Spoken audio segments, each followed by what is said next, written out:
Bonjour à tous les amis, j'espère que vous allez bien, moi ça va.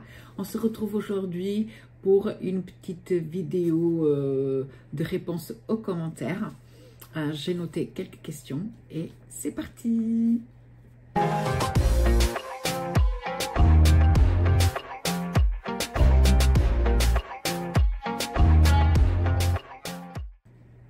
Alors certaines questions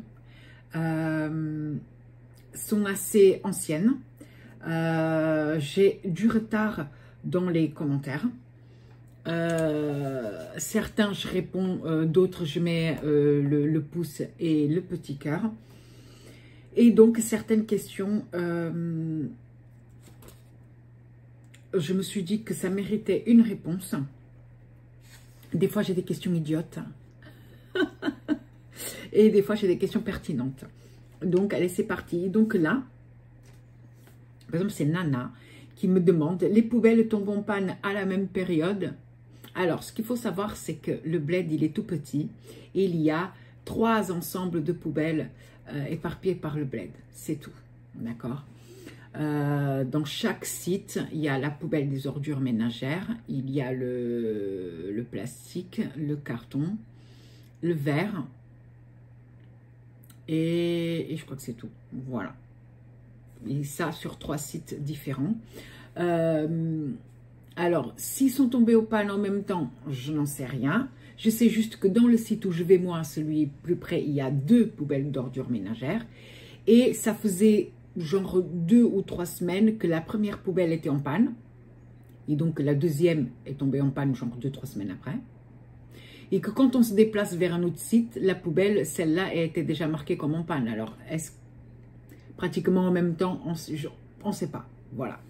D'après ce qu'on sait, c'est que les poubelles qu'ils ont installées, c'est pas du neuf. Ça se voit que c'est pas du neuf. Elles ont été récupérées quelque part et mises là. Donc, je ne sais pas.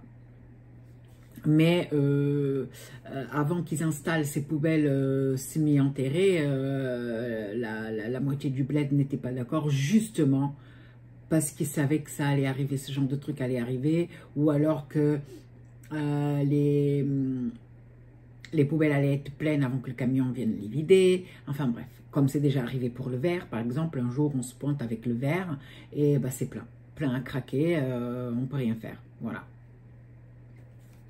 Mais qu'est-ce que vous voulez?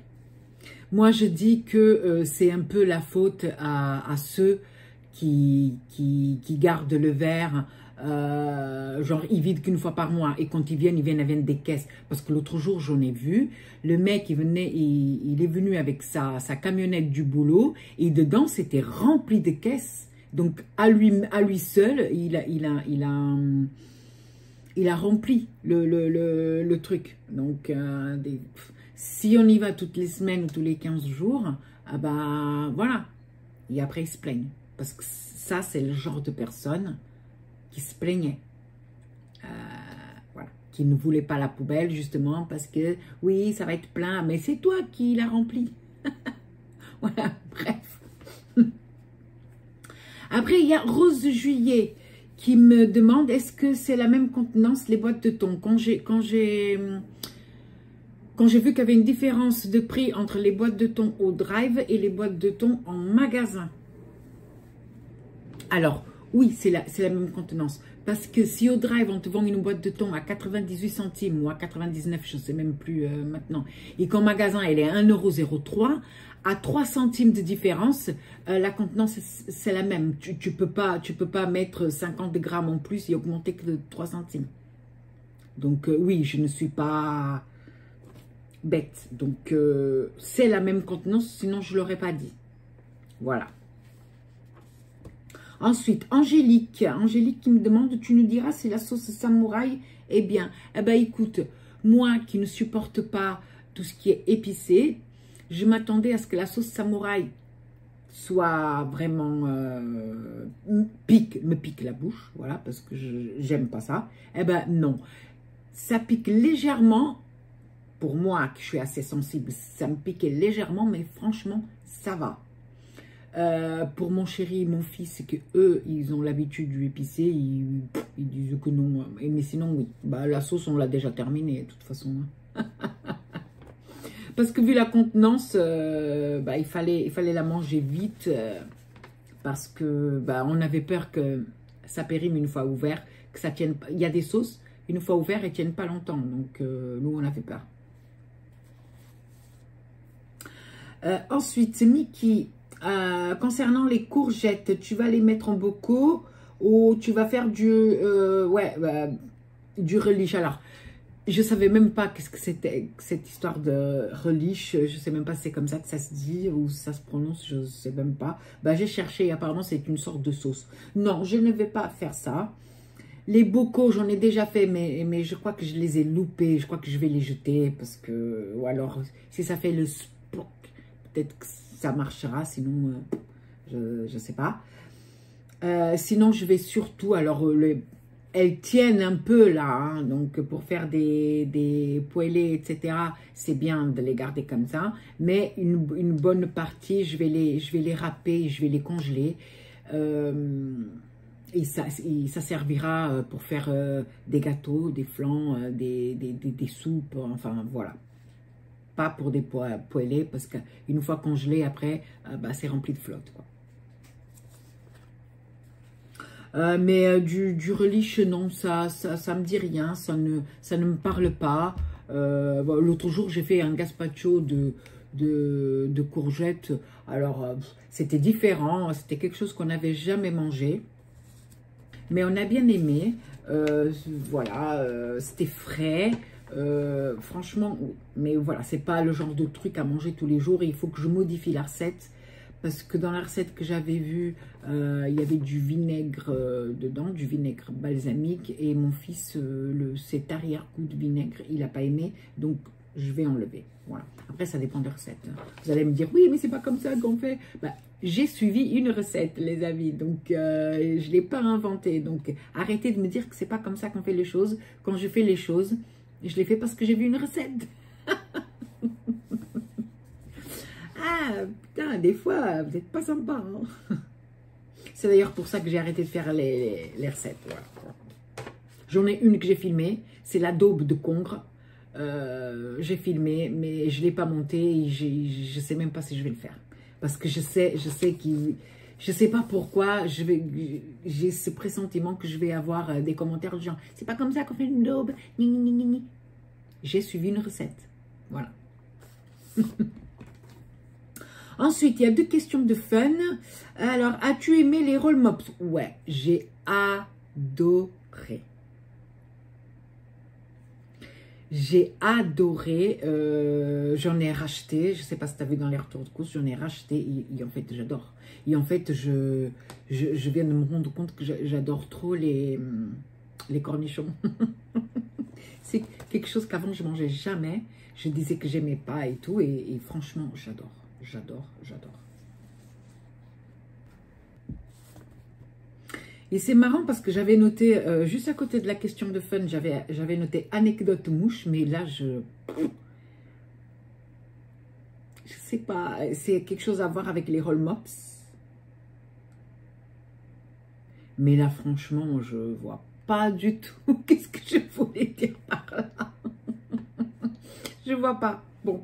Si ça me revient avant la fin de la vidéo, je raconte. Sinon, franchement, je ne vois pas. Et une autre question, enfin, c'est pas vraiment une question.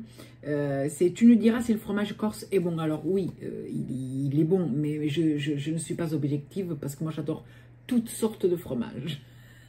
Donc, je ne suis pas objective. Mais le fromage corse était très bon. Voilà. Alors, il y a plusieurs personnes. Dans une vidéo, j'ai montré une tomate...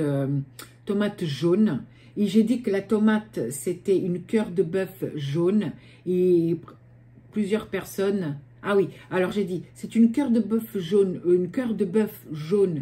je crois, et tout le monde m'a repris dans les commentaires en disant que c'était une tomate ananas. Alors non, figurez-vous que c'était bien une cœur de bœuf jaune, voilà.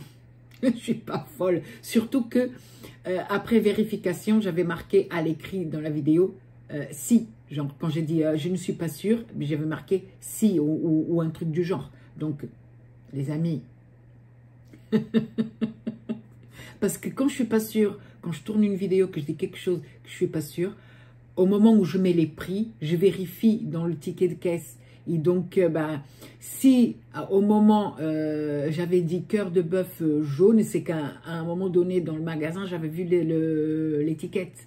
Donc, voilà. Et puis, j'ai vérifié sur le ticket de caisse.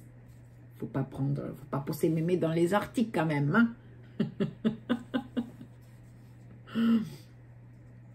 Voilà, et ensuite, il y avait Angélique qui m'a demandé si je mets le rousseau au frais. Oui, que ce soit été ou hiver, je mets le rousseau au frais.